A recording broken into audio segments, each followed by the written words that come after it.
Hello बच्चों, you most welcome to my channel Navi education. आज आप सीखने वाले हैं the concept of cases.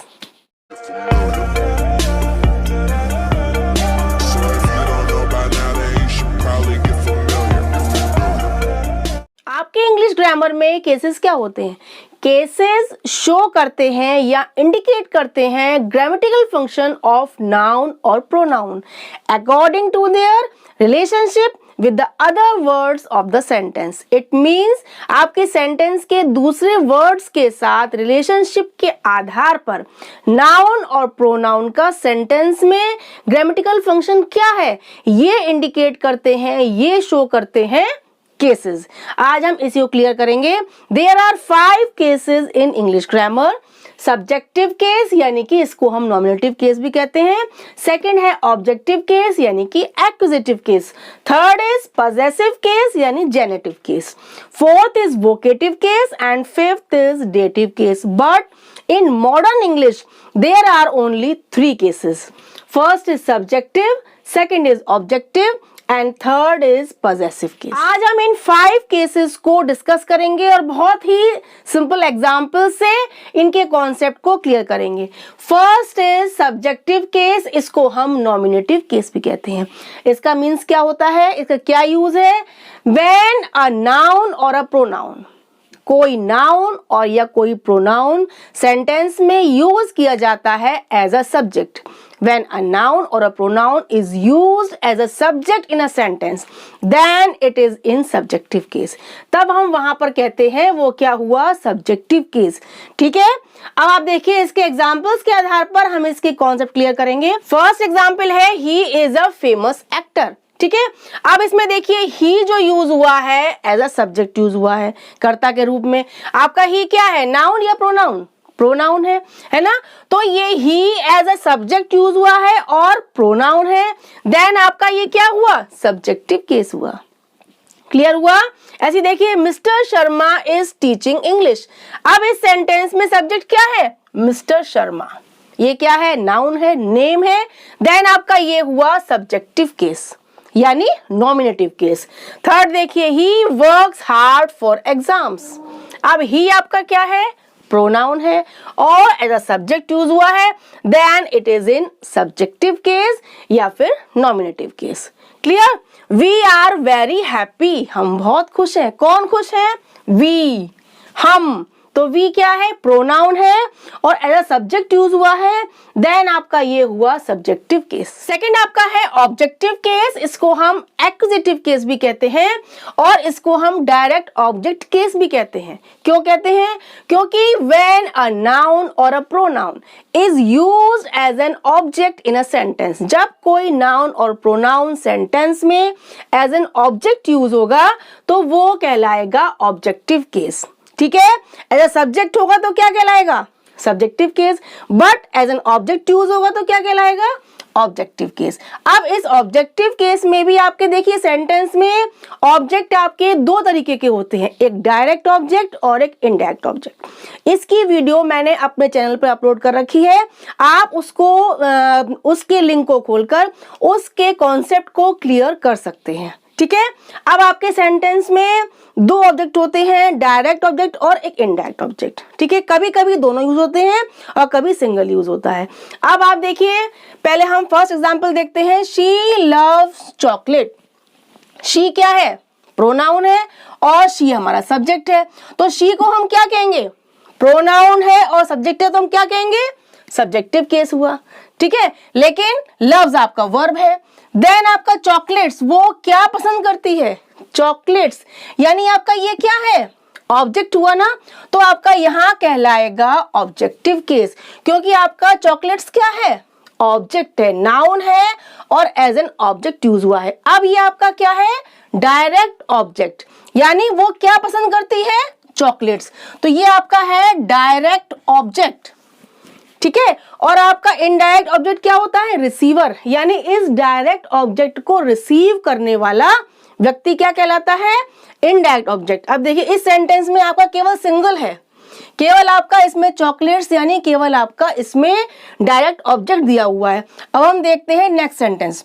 Any gave her new dress. इसमें एनी क्या है? सब्जेक्ट है, नाउन है, तो ये आपका यहां होगा सब्जेक्टिव केस। ओके, गिव आपका वर्ब हो गया। अब एनी ने दिया, किसको दिया? हर, उसको दिया। हर आपका क्या है? रिसीवर है, जिसको उसने दिया है कुछ। अब क्या दिया है? New dress. ओके, अब पहले हम देखते हैं एनी ने दिया, क्या दिया? क्या चीज दी? न्यू ड्रेस दी। तो न्यू ड्रेस होगी direct object.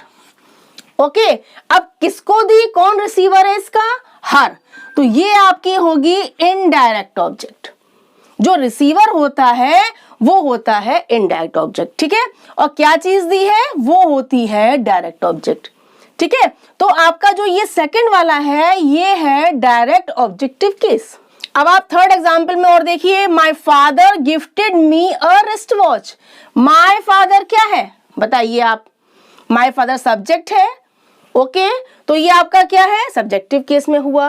Then gifted verb हो गया। अब किसको गिफ्ट किया? मी, मुझे। तो हम कौन हुए? मी क्या हुआ? रिसीवर हुआ ना, रिसीव करने वाला। अब मुझे क्या चीज दी? अ रिस्ट वॉच। तो यानी पहले आप देखिए, मेरे फादर ने गिफ्ट किया, क्या गिफ्ट किया? क्या चीज? Wrist watch. देन आपका ये हुआ डायरेक्ट ऑब्जेक्ट। और किसको दी? कौन रिसीवर है? मी। तो मी हुआ इनडायरेक्ट ऑब्जेक्ट। ठीक है, लेकिन आपका ये आपका जो सेकंड वाला आपका ये केस है, ये है डायरेक्ट ऑब्जेक्ट केस। तो आपका जो सेकंड जो आपका डायरेक्ट ऑब्जेक्ट होगा वो आपका किस में होगा? ऑब्जेक्टिव केस में होगा।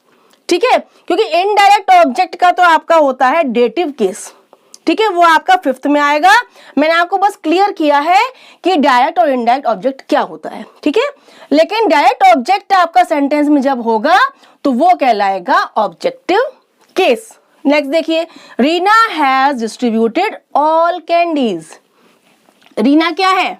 सब्जेक्ट है, नाउन है, तो आपका यहां हुआ सब्जेक्टिव केस। हैज डिस्ट्रीब्यूटेड ये आपका वर्ब हो गया। ठीक है, क्या उसने डिस्ट्रीब्यूट किया? All candies. अब ऑल कैंडीज क्या है? Direct object. उसने क्या बांटा? कैंडीज बांटी। तो ऑल कैंडीज आपका क्या है? Direct object. और इस सेंटेंस में रिसीवर को शो नहीं किया गया है। देन आपका इसमें इनडायरेक्ट ऑब्जेक्ट नहीं है। ओके, आपका फर्स्ट और सेकंड क्लियर हो गया। अब थर्ड देखिए, पॉजेसिव केस। इसमें क्या होता है? इसको हम जेनेटिव केस भी कहते हैं। अब इसमें कोई साइन या कोई वर्ड शो करता है पोजेशन को, ओनरशिप को, अधिकार को, तो वो होता है पॉजेसिव केस। किसी की कोई चीज, किसी का कोई रिलेशन है ना, तो यानी पोजेशन को शो करना, ओनरशिप को शो करना, तो वहां कहलाता है पॉजेसिव केस। देखिए, इसमें आपका एपोस्ट्रोफी एस भी यूज होता है पोजेशन को शो करने के लिए। इसमें आपका एपोस्ट्रोफी एस भी यूज होता है। देखिए फर्स्ट एग्जांपल देखिए, Sunny's father has passed away. Sunny के फादर। अब सनी के बाद हमने क्या लगा दिया? एपोस्ट्रोफी एस, यानी कि सनी का यहाँ पर फादर से क्या हो गया? रिलेशन हो गया। यानी यहाँ पर क्या शो कर रहा है? पोजेशन को शो कर रहा है। ठीक है, तो यहाँ पर एपोस्ट्रोफी एस की वजह से यहाँ पर शो कर रहा है पोजेशन। देन आपका ये हो गया पॉजेसिव केस। सनीज फादर, किसके फादर? Sunny's father. अगर हम कहते हैं फादर ऑफ सनी, है ना, तो वो रॉन्ग हो जाता। सनीज फादर, यहाँ पर ये क्या है? एपोस्ट्रोफी एस है। देन आपका यहाँ हो गया पॉजेसिव केस। नेक्स्ट देखिए, her brother will not allow her. उसका ब्रदर उसको अलाउ नहीं करेगा। अब किसका ब्रदर भाई? हर। हर से क्या शो हो रहा है? पोजेशन शो हो रहा है। हर, उसका, उस फीमेल का, किसी लेडी का, किसी गर्ल का, यानी कि हर से हमारा क्या शो हो रहा है? पोजेशन। ठीक है, तो यहाँ पर हमारा हुआ पॉजेसिव केस। यहाँ पर एपोस्ट्रोफी एस का यूज नहीं हुआ है, फिर भी यहाँ पर पोजेशन को शो किया जा रहा है। His uncle lives in Pune. उसके अंकल रहते हैं पुणे में। अब किसके अंकल भाई? हिज। ठीक है, यहाँ देखिए प्रोनाउंस की पॉजेसिव फॉर्म यूज की गई है। प्रोनाउन आपके ही, शी, इट, दे होते हैं। ठीक है, उनकी जो फॉर्म यहाँ यूज की गई है वो यूज की गई है पॉजेसिव फॉर्म। शी के लिए हमने हर का यूज किया है, ही के लिए हमने हिज का यूज किया है, ठीक है। हिज अंकल, उसके अंकल, तो हिज हमारा क्या शो कर रहा है, पोजेशन को शो कर रहा है। सीमाज डॉटर, किसकी डॉटर, सीमाज। अब यहाँ देखिए अपॉस्ट्रोफी एस का यूज हुआ है पोजेशन को शो करने के लिए, सीमा की डॉटर, ठीक है। तो ये आपका क्या हुआ, पॉजेसिव केस, जिसको हम जेनेटिव केस भी कहते हैं।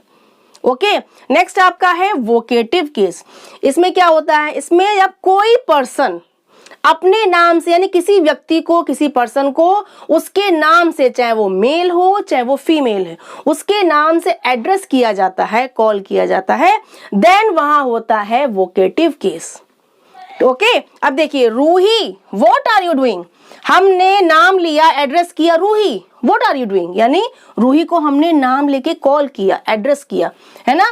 तो जब यहाँ हमने एड्रेस किया रूही नाम से उसके, देन यहाँ पर क्या हुआ, vocative case. How are you Ishaan. अब देखिए तुम कैसे हो ईशान, हमने ईशान को उसके नाम से एड्रेस किया, तब उससे पूछा हमने तुम कैसे हो। तो यहाँ पर ये क्या है, यहाँ एड्रेस किया गया है, देन आपका ये हुआ vocative case. Listen to me Kritika, मेरी बात सुनो कृतिका। अब हमने यहाँ भी एड्रेस किया है नाम से, देन हमारा हुआ vocative case. Yash, are you mad, Yash क्या तुम मैड हो, पागल हो, यानी यहाँ भी एड्रेस है, तो यहाँ पर होगा वोकेटिव केस। ओके, इतने आपको 4 क्लियर हो गए। नेक्स्ट एंड लास्ट देखिए डेटिव केस। इसमें क्या होता है, जब सेंटेंस में इनडायरेक्ट ऑब्जेक्ट यूज किया जाता है तो वहां होता है डेटिव केस, जो मैंने आपको यहाँ क्लियर किया था कि यानी डायरेक्ट ऑब्जेक्ट का रिसीवर, डायरेक्ट ऑब्जेक्ट को रिसीव करने वाला जो ऑब्जेक्ट सेंटेंस में यूज किया जाता है वो होता है इनडायरेक्ट ऑब्जेक्ट। देखिए मदर गेव मी अ डिलीशियस फूड, मदर ने मुझे दिया डिलीशियस फूड। अब देखिए मदर क्या है, सब्जेक्ट है, देन आपका यहाँ हुआ सब्जेक्टिव केस, ठीक है। गेव आपका वर्ब है। अब गेव माने दिया, दिया किसको दिया, मी, मुझे दिया, ठीक है। और क्या दिया, अ डिलीशियस फूड, तो मदर ने दिया अ डिलीशियस फूड, मदर ने क्या दिया, डिलीशियस फूड। तो आपका ये हुआ डायरेक्ट ऑब्जेक्ट, यानी यहां आपका होगा ऑब्जेक्टिव केस, बट किसको दिया, मी, मुझे दिया, तो मी में क्या होगा आपका डेटिव केस, क्योंकि ये आपका है इनडायरेक्ट ऑब्जेक्ट, क्योंकि ये कौन है, मी क्या है, रिसीवर है, रिसीव करने वाला है उस ऑब्जेक्ट को, ठीक है। तो मी आपका होगा डेटिव केस में और अ डिलीशियस फूड होगा आपकी ऑब्जेक्टिव केस में। हुआ क्लियर। नेक्स्ट देखिए, दे गिफ्टेड हर मैनी टॉयज। दे प्रोनाउन है, दे क्या है, सब्जेक्ट है, देन यहां हुआ सब्जेक्टिव केस। गिफ्टेड गिफ्ट किया, हर किसको, हर उसको, उस लड़की को या उस फीमेल को, क्या चीज, मैनी टॉयज। तो आपका ये क्या है, ये डायरेक्ट ऑब्जेक्ट, क्या गिफ्ट किया, मैनी टॉयज, बहुत सारे टॉयज। अब किसको, कौन रिसीवर है, हर, उस लड़की को, उस फीमेल को, ठीक है। तो हर हुआ आपका इनडायरेक्ट ऑब्जेक्ट।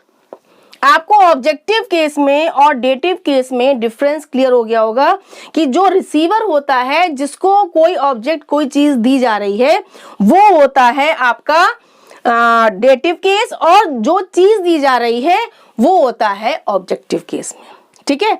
क्लियर हुआ आपको। देखिए इसमें मदर ने मुझको दिया डिलीशियस फूड, तो क्या दिया, ये आपका फूड आपका हुआ डायरेक्ट ऑब्जेक्ट, और किसको दिया, मुझे दिया, तो मी हुआ इनडायरेक्ट ऑब्जेक्ट यानी कि रिसीवर।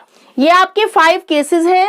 अब हम प्रोनाउंस के फॉर्म्स देखेंगे अकॉर्डिंग टू देयर केसेस, यानी कि प्रोनाउंस का एक हम चार्ट देखते हैं, बहुत छोटा सा चार्ट है, जिसमें आप देखेंगे कि आपके जो 3 केसेस हैं मॉडर्न इंग्लिश के हिसाब से, सब्जेक्टिव, ऑब्जेक्टिव एंड पॉसेसिव, इन तीनों के हिसाब से हम प्रोनाउंस को किन किन फॉर्म में यूज करेंगे, इन तीनों में, इसको हम एक चार्ट से क्लियर करते हैं। In modern English there are only 3 cases, subjective case, objective case and possessive case.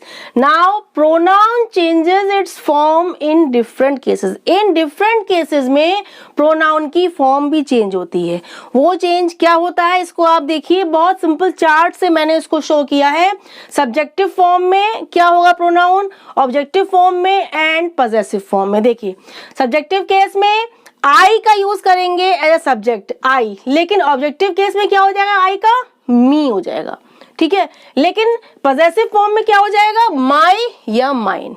Okay, we आपका क्या है, सब्जेक्ट, ठीक है। अब वी का हमारा क्या बनेगा ऑब्जेक्टिव केस में, अस, लेकिन पॉजेसिव केस में क्या बनेगा, अवर या अवर्स। ओके, यू का यू रहेगा सब्जेक्टिव और ऑब्जेक्टिव दोनों में सेम रहता है, यू और यू, लेकिन पॉजेसिव फॉर्म में योर या फिर योर्स हो जाता है, ठीक है। दे आपका क्या है, प्रोनाउन, सब्जेक्टिव फॉर्म में है, दे का हो जाता है देम ऑब्जेक्टिव फॉर्म में, लेकिन पॉजेसिव फॉर्म में देयर या फिर देयर्स, ठीक है। ही आपका क्या है, सब्जेक्टिव फॉर्म में है, ठीक है, ही का हो जाता है हिम ऑब्जेक्टिव फॉर्म में, बट पॉजेसिव फॉर्म में हिज होता है, ठीक है। शी का हो जाता है हर ऑब्जेक्टिव फॉर्म में और पॉजेसिव फॉर्म में हर या हर्स। इट का इट रहता है ऑब्जेक्टिव फॉर्म में, बट पॉजेसिव फॉर्म में इट्स हो जाता है। नेक्स्ट एंड लास्ट है हु आपका क्या होता है, सब्जेक्टिव फॉर्म में, हु माने कौन, और हु का आपका हो जाता है ऑब्जेक्टिव फॉर्म में हूम और पॉजेसिव फॉर्म में हो जाता है हु। ये आपके प्रोनाउंस का चार्ट मोस्ट इंपॉर्टेंट है, प्लीज इस चार्ट को ध्यान से देखें, वॉच करें और इसको समझें और इन प्रोनाउंस की फॉर्म्स के हिसाब से केसेस को पहचानने की कोशिश करें। Thanks for watching.